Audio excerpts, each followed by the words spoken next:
In 2 years' time, Japan plans to begin a 40-year process of releasing more than 1.2 million tons of radioactive wastewater from the Fukushima plant into the Pacific Ocean.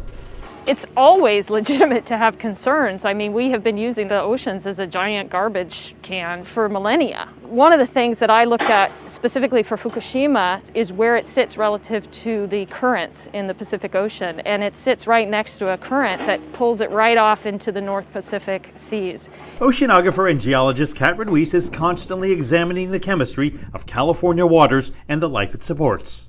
She says if the Fukushima water release begins, how much reaches the California coast will depend on how it's dispersed. There are other elements that exist naturally in the water and unnaturally from past nuclear testing that are also distributed throughout the oceans. And so the next question is, well, comparing this to what's already there, are we adding a needle to a haystack or are we adding a whole nother haystack? Professor Ruiz says she's neither for or against the release of that radioactive water, but she says it's important to continue to ask questions. She says that wastewater will have a very identifiable signature, so heavy monitoring will be vital. University of California Davis professor of oceanography John Larger says if it's going to happen, the release needs to be done carefully and transparently.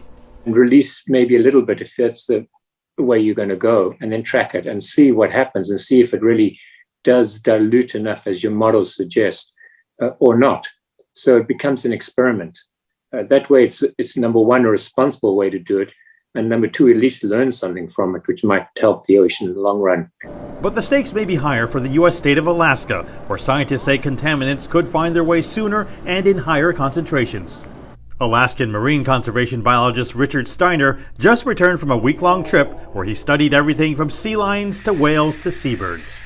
All of those organisms will be dosed with Fukushima radioactive wastewater. And it saddened me and it also angered me. We recorded these Fukushima radionuclides in Alaska about 5 or 6 years after the disaster occurred.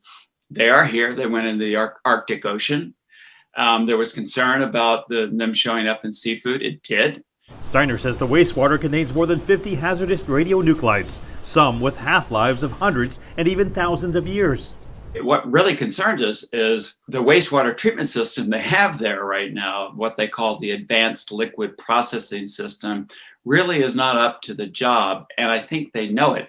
They have to now retreat over 800,000 tons of the tank water, the wastewater that they've already treated through their system, which is a clear admission that the system isn't working. Steiner believes the international community should help Japan build more storage tanks to hold the water for several more decades and treat it with the best technology available. But Steiner and all the experts we talked to admit there aren't any good options. I think that that's the kind of thinking that one has to make before you choose your energy source. The way we handle the waste and the way we handle the contamination, the way we handle its impact on the environment should really be up at the front in our decision making. Mark Niu, CGTN, San Mateo, California.